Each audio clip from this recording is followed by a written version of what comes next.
اعلی حضرت کے غلاموں سے الجھنا چھوڑ دو، اعلی حضرت کے غلاموں سے الجھنا چھوڑ دو، پھینک دیں گے کاٹ کر آدھا ادھر آدھا ادھر، ہو گیا نجدی کا سر آدھا ادھر آدھا ادھر۔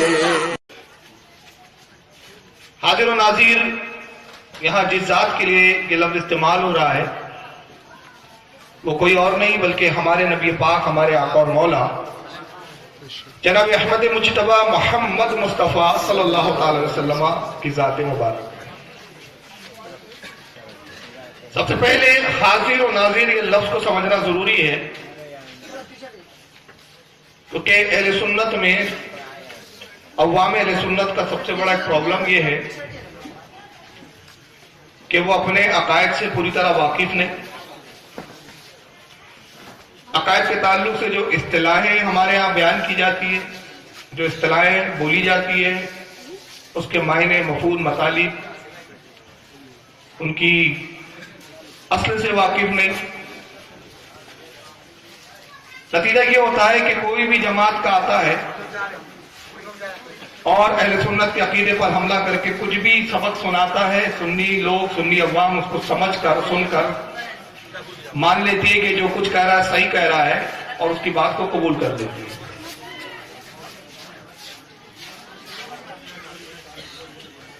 تو ضرورت ہے کہ پہلے ہم اپنے عقیدے کو بھی جانیں اور عقیدے کے تعلق سے کیا اصطلاحیں ہیں اس کی، اور اس کو ہم کس حد تک مانتے، کس انداز میں مانتے، اس کو پہلے سمجھیں۔ یہ تو ہماری عوام اہل سنت کی کمی ہے، کوتاہی ہے، ساتھ ہی بد عقیدوں کی بدماشی، ان کی مکاریاں، فریب کاریاں یہ ہے یا تو وہ بھی نہیں جانتے ہمارا عقیدہ کیا ہے، یا جانتے ہیں تو جان بوجھ کر، سمجھ کر، انجان بن کے غلط اس کا مفہوم، غلط مطالب، غلط باتیں پیش کرتے۔ وہ جماعت ہے دیوبند جگہ ہے۔ تو میں سب سے پہلے یہ عرض کر دوں کہ روئے زمین کی جملہ پھر سنیں، روئے زمین کی اگر سب سے جھوٹی مکار کوئی جماعت، آج تک کوئی مکار فرقہ پیدا ہوا ہے تو وہ وہابی، دیوبندی اور اہل حدیث ہے۔ اتنے بڑے جھوٹے آج تک کسی فرقے میں نہیں پیدا ہوئے۔ وجہ یہ ہے ہمارا عقیدہ کچھ ہوتا ہے، بتاتے کچھ اور ہے۔ یا تو وہ ہمارا عقیدہ جانتے نہیں اور منہ کھولتے ہیں تو پتہ چلتا ہے کہ جاہل ہے۔ جب کسی پہ الزام لگا رہے ہو تو پہلے اس کا عقیدہ جانو، اور اگر جان کے بولتے ہو تو پھر مکار ہو۔ جواب دیا دوسرا بندہ، کہتے جی نہیں، اللہ بھی ہر جگہ موجود اور اللہ کا نبی بھی ہر جگہ موجود۔ جواب دیا دوسرا بندہ، کہتے جی نہیں، اللہ بھی ہر جگہ موجود اور اللہ کا نبی بھی ہر جگہ موجود ہے۔ جب ایک شخص کہتا ہے اللہ کے رسول ہر جگہ حاضر ناظر ہے، جب ایک شخص کہتا ہے اللہ کے رسول ہر جگہ حاضر ناظر ہے، وہ ایک حدیث میں آتا ہے کہ وہ جب مدینے میں اونٹنی پہ بیٹھے تھے اللہ کے رسول، تو کس کے گھر کے سامنے بیٹھے تھی اونٹنی؟ بولے تو صحابہ کیا چاہت رکھتے تھے؟ ہمارے گھر میں آئے، کو کہتے تھے ہمارے گھر میں، تو وہ تو ہر جگہ موجود تھے، تو پھر خاص کیا مانا؟ آپ نے مکہ سے مدینہ ہجرت کی تھی بلا؟ کہتے ہیں وہ حدیث میں آتا ہے کہ غار ثور میں گئے، ہے غار ثور مکہ میں؟ بولے کتنے دن رہے تھے وہاں؟ 3 دن۔ پھر کیا ہوا تھا؟ کہاں گئے تھے؟ دیکھ لیں، صحیح سی بات کر رہے ہیں، گئے تھے مدینہ۔ کہتے ہیں 8 دن میں پہنچے تھے، تو وہ تو مدینہ میں بھی تھے اور مکہ میں بھی تھے، تو جانے آنے کا کیا معنی ہوا؟ کیا معنی ہوا؟ اگر وہ ہر جگہ تھے اور ہیں، آج کہنے والے کہتے ہیں، میرے بھائیوں مکہ سے مدینہ ہجرت کا معنی کیا ہے؟ یا حضور ہر جگہ جیسے تیرا ولی ہر جگہ ایک وقت میں 50 نہیں 10 نہیں 10,000 شہر میں اور 10,000 جگہوں پیر کرشن کنہیا کی طرح، تیرا پیر واقعی کرشن کنہیا کی طرح ہوگا، اسی کے ایمان اور عقیدے کا ہوگا، تو ہر جگہ اس طرح سے حاضر. میرا نبی، میرے نبی نے نہ ایسا کبھی دعویٰ کیا، نہ میرے نبی نے اپنے حدیث میں ایسا کوئی بیان دیا. سب سے پہلے یاد رکھ لیجئے، ذہن نشین کر لیجئے کہ ہم رسول اللہ کے لیے جب یہ لفظ کہتے ہیں حضور حاضر و ناظر ہے، تو یہ دو لفظ کا مجموعہ ہے. ایک ہے حاضر اور ایک ہے ناظر. یہ ایک لفظ نہیں ہے، اور بیچ میں واو استعمال ہوتا ہے، حاضر و ناظر. آقا حاضر و ناظر ہے. مطلب کیا ہوا؟ حاضر کا مطلب موجود. جیسے کہا جائے گا آپ آج توفسیہ کے اس جلسے میں موجود ہے، اس جلسے میں حاضر ہے، میں یہاں حاضر ہوں، میں یہاں موجود ہوں. تو جہاں جو موجود ہو اسے حاضر کہتے ہیں. اور ناظر کے معنی ہوتے ہیں دیکھنے والا. اور دیکھنے کے لیے جس چیز کو دیکھا جا رہا ہے وہاں موجود ہونا ضروری نہیں. میں مثال دوں کہ اگر آپ کھلے آسمان کے نیچے کھڑے ہو جائیں، میدان میں کھڑے ہو جائیں، تو آپ اس میدان میں حاضر ہیں. نگاہ اٹھائیں گے آپ، اور نگاہ اٹھا کے آسمان کو دیکھا، تو آسمان پر اب حاضر نہیں ہے مگر آسمان پر ناظر ہے. آسمان کو دیکھنے والے، میں اس کرسی پر حاضر ہوں، لیکن وہ آخری جو مجمع کا فرد بیٹھا ہوا ہے میں دیکھ رہا ہوں، وہاں موجود نہیں ہوں، تو اس جگہ پر میں ناظر ہوں، اس جگہ پر حاضر ہوں. سبحان اللہ، سبحان اللہ. یہ دو عقیدے. تو ہمارا عقیدہ ہے کہ آقا حاضر تو مدینے میں ہے، ناظر پوری کائنات پر ہے. سبحان اللہ، سبحان اللہ. ہر جگہ موجود ہونا ضروری ہے.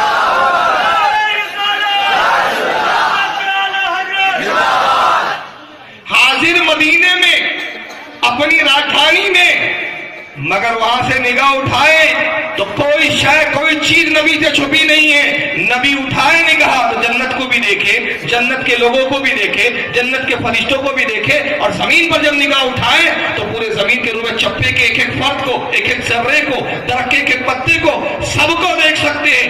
ارے یہ تو بہت بڑی بات ہے کہ مصطفیٰ حاضر مدینے میں رہے، کائنات پر ناظر رہے. مصطفیٰ کے جو غلام ہیں، جسے دنیا احمد رضا کہتی ہے، اس کے ناظر ہونے کا کیا حال ہے؟ بریلی کی چٹائی پہ بیٹھ کے کہتا ہے عرش پہ تازہ چھیڑ چھاڑ، فرش پہ طرفہ دھوم دھام، کان جدھر لگائیے تیری ہی داستان.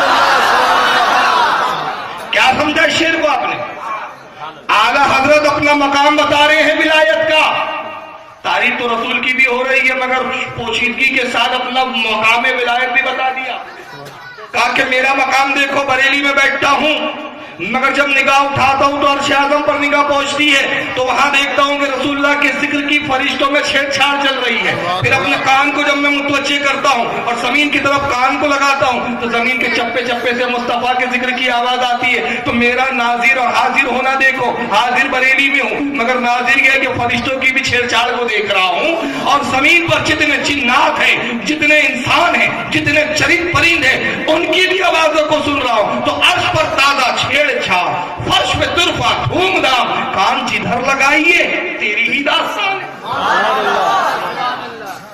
یہ ہے حاضر و ناظر کا مطلب. مگر اس کے ساتھ پھر ایک اور عقیدہ ہمارا اٹیچ ہوتا ہے کہ آقا حاضر ہے مدینے میں، ناظر ہے پوری کائنات پر، مگر طاقت دی اللہ نے، قوت دی اللہ نے، اختیار دیا مصطفیٰ کو. حوالہ سنیں، میں حوالے کے بغیر نہیں بولتا کوئی بھی چیز. امام جلال الدین سیوطی، ان کو دیوبندی بھی مانتے ہیں، غیر مقلد بھی مانتے ہیں، سب مانتے ہیں.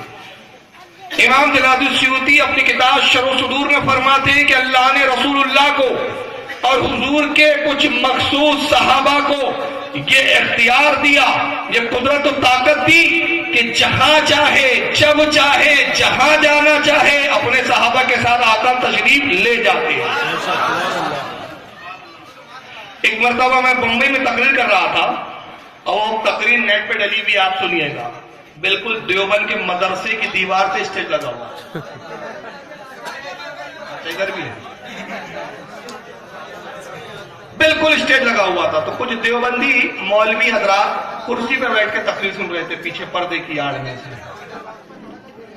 موضوع تو کچھ اور تھا میری تقریر کا. تقریر کا نام ہے, وہ نیٹ پر آپ جا کے دیکھ لیں, بڑا کثیر مجمع ہے اس میں, ممبئی کی سرزمین پر وہ تقریر ہوئی تھی. تقریر کا نام جو نیٹ پہ ڈلا ہوا ہے وہ ہے تبلیغی جماعت کا پیغام. تبلیغی جماعت نہیں, معاف کیجیے, تبلیغی جماعت کی حقیقت, یہ عنوان ہے. تو انہوں نے دیکھا کہ صاحب بہت بڑی بڑی باتیں کر رہا ہے, تو کاغذ بھیجا انہوں نے. وہ دیکھیں گے آپ تقریر میں, وہ دوران تقریری کاغذ آتا, وہ نیٹ پہ ڈلی ہوئی ہے, ویڈیو ہے. چھپنا چھپانے والی کوئی بات نہیں, کوئی پھینکی ہوئی بات نہیں بتا رہا. کاغذ آتا, دیکھیں اعتراض کیسے کرتے ہیں.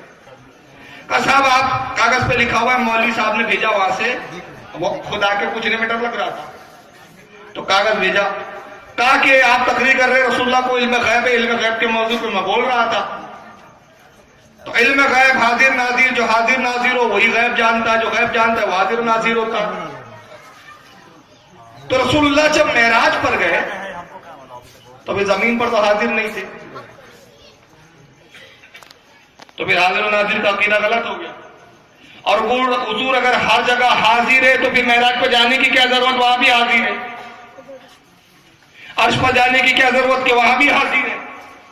آسمانوں میں جانے کی کیا ضرورت کہ وہاں بھی حاضر ہے. اور اگر آپ کہتے ہو کہ نہیں معراج پر گئے, حاضر تو نہیں تھے, گئے, تو جب معراج پر گئے رسول اللہ تو زمین پر نہیں تھے. میں نے کہا بس یہی دیوبند کے مدرسے میں پڑھایا جاتا ہے, بس اتنا ہی زور, اتنا ہی علم ہے. یہ مولویوں کے تم اعتراض لگتے ہو, شرم آنی چاہیے. میں نے کہا آپ کو یہی نہیں پتا کہ ہمارا عقیدہ کیا ہے. ہمارا عقیدہ ہے کہ رسول اللہ حاضر و ناظر ہے. تو حاضر و ناظر جہاں موجود وہاں حاضر, اور جہاں حاضر وہاں سے پوری کائنات پر ناظر. تو ہمارے عقیدے پہ کوئی فرق نہیں آیا, ہماری صحت پہ کوئی فرق نہیں پڑتا, اس لیے کہ مصطفیٰ زمین پر ہے تو موجود ہے زمین پر, حاضر ہے زمین پر, مگر آسمانوں میں بھی ناظر, عرش پر بھی ناظر, لوح پہ بھی ناظر. اور جب مصطفیٰ صلی اللہ علیہ وسلم معراج پہ پہلے آسمان پہ گئے تو حاضر تو پہلے آسمان تھے مگر زمین پر ناظر تھی. دوسرے پہ گئے تو حاضر دوسرے پہ تھے مگر تمام آسمان اور زمین پر ناظر تھے. تو جہاں بھی ہو حاضر, اور جہاں ہے حاضر وہاں سے پوری کائنات پر ناظر. تو اس میں پرابلم کیا؟ تو یاد رکھیے ہمارا یہ عقیدہ ہرگز نہیں ہے کہ رسول اللہ ہر جگہ ہے. بہت سارے وہ چھوٹے موٹے مولوی اس طرح بیان کر دیتے, غلط کرتے ہیں. ان کو چاہیے کہ پہلے عقائد کی کتابیں اچھے سے پڑھیں. ہمارا یہ عقیدہ نہیں ہے. لیکن یہ عقیدہ ضرور ہے کہ آقا کرم فرمائے تو اختیار ہے, تو کرم فرمائے تو ہماری کٹیا میں تشریف لے آئیں, کرم فرمائے تو ہماری بزو میں تشریف لے آئیں. ہر جگہ ہر وقت آنا ضروری نہیں, ہر محفل میں آنا ضروری نہیں, ہر محفل میں آنے کے لیے مصطفیٰ پابند نہیں ہے.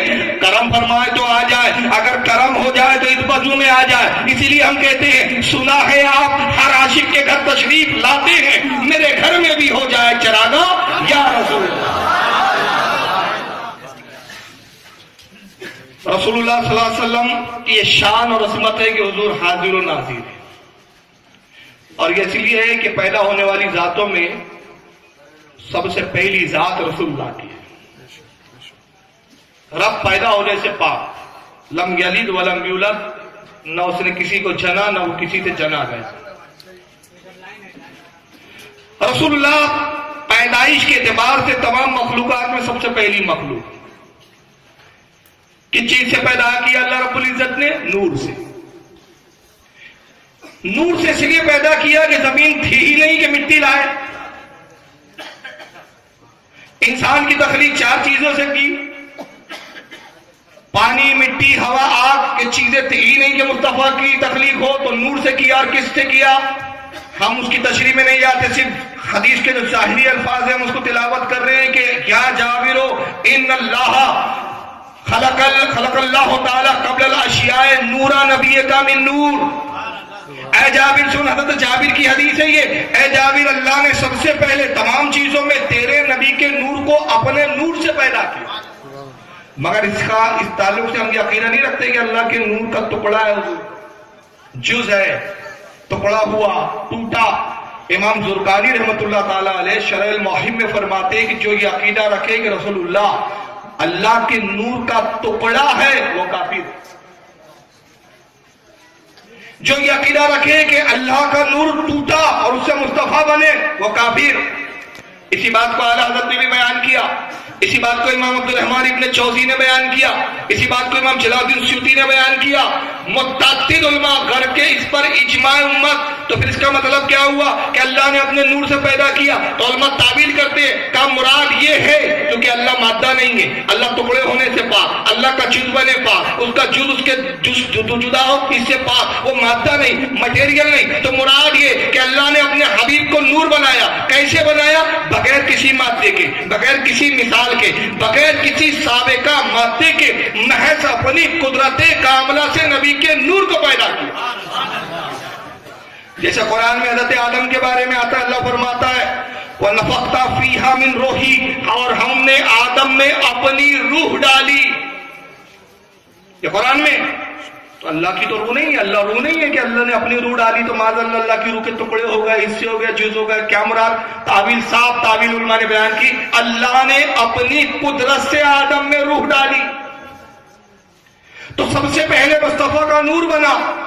اب جو کچھ ہو رہا ہے مصطفیٰ دیکھ رہے, کیونکہ تخلیق میں سب سے اول جو پہلے ہوتا ہے وہ زیادہ جانتا ہے, سب کچھ جانتا ہے. بھائی اس محفل میں جو سب سے پہلے آیا تو شروع سے لے کر آخری تک جو کچھ ہو رہا ہے سب دیکھ رہا ہے, اور جو بعد میں آئے اسے شروع کا معلوم ہوگا نہیں. تو مصطفیٰ پہلے سے لیا ہے کہ آدم کے ساتھ جو ہو وہ بھی دیکھ رہے ہیں, شیش کے ساتھ جو گزرا وہ بھی دیکھ رہے ہیں.